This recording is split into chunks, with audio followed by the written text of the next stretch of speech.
আসসালামু আলাইকুম। যখন চারিদিক থেকে লাব্বাইক আল্লাহুম্মা লাব্বাইক ধ্বনি ভেসে আসে, তখন বুঝতে হবে মহান আল্লাহর ডাকে সাড়া দিয়ে লক্ষ লক্ষ মুসলমান ছুটে চলেছেন পবিত্র মক্কার দিকে। হজ কিন্তু শুধু একটা সফর না, এটা হলো ঈমানের পূর্ণতা আর আল্লাহর ভালোবাসা পাওয়ার একটা অসাধারণ ইবাদত।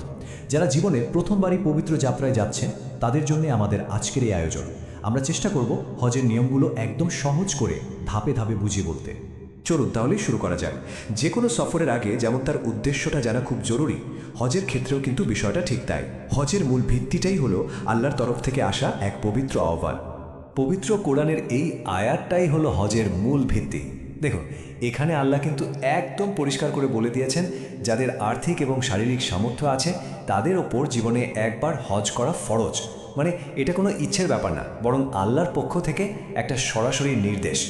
কিন্তু আসল সফরটা শুরু করার আগে দুটো জিনিস কিন্তু একদম নিশ্চিত করে নিতে হবে, আর এই দুটো শর্ত হজের বাহ্যিক কাজের চেয়েও অনেক বেশি গুরুত্বপূর্ণ।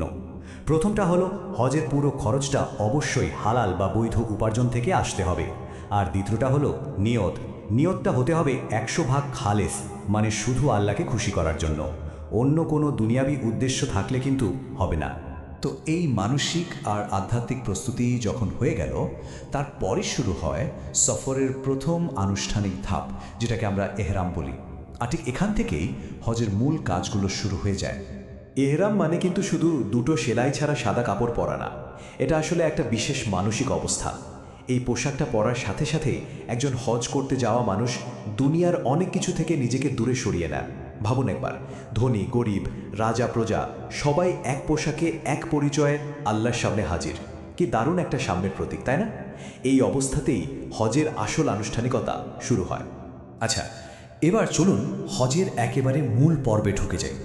হজের প্রধান কাজগুলো হয় মূলত জিলহজ মাসের 8 তারিখ থেকে 12 তারিখ পর্যন্ত।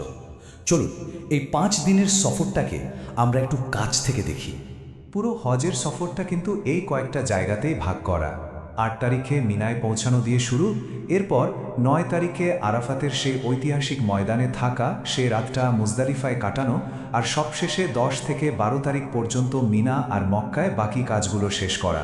বলতে পারেন এটাই আমাদের পুরো যাত্রার একটা রোডম্যাপ।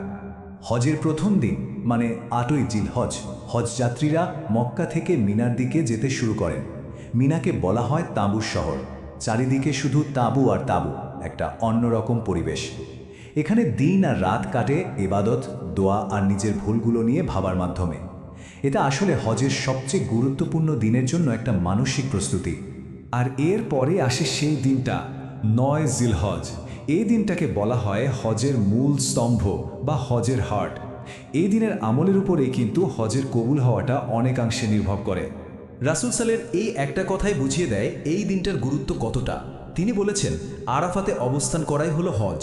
এই দিনে সূর্য ওঠার পর থেকে ডুবার আগ পর্যন্ত লক্ষ লক্ষ হজযাত্রী আরাফাতের বিশাল ময়দানে একসঙ্গে হয়ে আল্লাহর কাছে কান্নাকাটি করেন, ক্ষমা চান, দোয়া করেন। এটাই হজের সবচেয়ে গুরুত্বপূর্ণ আর আবেগময় মুহূর্ত। আরাফাতের ময়দানে সূর্য ডোবার পরেই হজযাত্রীরা রওনা দেন মুজদালিফার দিকে। সেখানে খোলা আকাশের নিচে রাত কাটাতে হয়। আর ঠিক এই সময়েই পরের দিনের একটা খুব জরুরি কাজের প্রস্তুতি নিতে হয়, আর তা হলো জামারাতে মারার জন্য ছোট ছোট কঙ্কর বা পাথর সংগ্রহ করা। মুজদালিফার সেই আধ্যাত্মিক রাতটা পার করার পরই চলে আসে 10ই জিলহজ। এই দিনটা কিন্তু সারা বিশ্বের মুসলিমদের জন্য ঈদুল আজহার দিনও বটে। আর হজকারীদের জন্য এই দিনে বেশ কয়েকটা গুরুত্বপূর্ণ কাজ থাকে। 10ই জিলহজে পরপর 3টা প্রধান কাজ করতে হয়। প্রথমেই মিনায় ফিরে বড় জামারায়, মানে শয়তানের প্রতীকের দিকে পাথর ছুঁড়ে মারা হয়। দ্বিতীয়ত আল্লাহের নামে পশু কোরবানি করা হয়। আর সবশেষে পুরুষরা মাথা মুন্ডন করেন বা চুল ছোট করেন, আর নারীরা চুলের ডগা থেকে অল্প একটু কেটে ফেলেন। এই 3টা কাজ শেষ হলে হজযাত্রীরাও এহরামের বেশিরভাগ নিয়মকানুন থেকে মুক্ত হয়ে যান। এরপর যে কাজটা করতেই হবে, যেটা ছাড়া হজ সম্পূর্ণই হবে না, সেটা হলো তাওয়াফে জিয়ারত। হজ কার্যেরা মক্কায় ফিরে এসে পবিত্র কাবাঘর 7 বার প্রদক্ষিণ বা তাওয়াফ করেন। এটা হজের একটা ফরজ কাজ, যা 10 থেকে 12ই জিলহজের মধ্যেই করে নিতে হয়। হজের এই যে এতগুলো নিয়ম কানুন কাজ, এগুলোর পাশাপাশি কিন্তু আরও বড় একটা ব্যাপার আছে, আর সেটা হলো এর শিক্ষা আর আদব কায়দা। চলুন দেখি এই সফর থেকে আমাদের কি শেখার আছে। দেখুন, হজের সফরটা কিন্তু শারীরিকভাবে বেশ কষ্টের, এটা অস্বীকার করার উপায় নেই। কিন্তু তার থেকেও বড় পরীক্ষাটা হয় ধৈর্যের। লক্ষ লক্ষ মানুষের ভিড়ে নানা রকম অসুবিধার মধ্যে নিজেকে শান্ত রাখা, অন্যের সাথে ভালো ব্যবহার করা, এটাই কিন্তু আসল পরীক্ষা। তাই বলা হয় হজ আসলে শারীরিক আর মানসিক দুটোই পরীক্ষা। তাই হজের সময় কয়েকটা জিনিস মাথায় রাখলে পুরো সফরটাই অনেক সহজ হয়ে যায়। যেমন চেষ্টা করতে হবে যে কোনো রকম ঝগড়া বা তর্ক এড়িয়ে চলতে, ফালতু কথাবার্তা আড্ডা থেকে নিজেকে দূরে রাখতে হবে, আর সবচেয়ে জরুরি হলো প্রতিটি দোয়া ও জিকির যেন শুদ্ধভাবে করা যায় সেদিকে মনোযোগ দেওয়া। মূল ফোকাসটাই থাকবে ইবাদতের উপর। সব মিলিয়ে যদি বলি, হজ আসলে ঈমানকে একটা নতুন জীবন দেয়, আর এটা আল্লাহর খুব কাছাকাছি যাওয়ার আর তার সন্তুষ্টি পাওয়ার একটা অসাধারণ সুযোগ। প্রতিটি নিয়ম, প্রতিটি কাজ একজন মুসলিমকে আল্লাহর আরও বেশি অনুগত আর কৃতজ্ঞ বান্দা হিসেবে তৈরি করে। তো এই ছিল হজের নিয়মাবলী নিয়ে আমাদের একটা সহজ আর সংক্ষিপ্ত আলোচনা। কিন্তু একটা প্রশ্ন তো থেকেই যায়, তাই না? এই যে এত কষ্ট, ত্যাগ আর ইবাদত, এরপর একজন হাজির জীবনে আসল পরিবর্তনটা ঠিক কোথায় আসে? হজের শিক্ষা কি শুধু ওই 5টা দিনই শেষ হয়ে যায়, নাকি তা বাকি জীবনে পথ চলার সঙ্গী হয়ে ওঠে? এটাই কিন্তু আমাদের সবার জন্য সবচেয়ে বড় চিন্তা।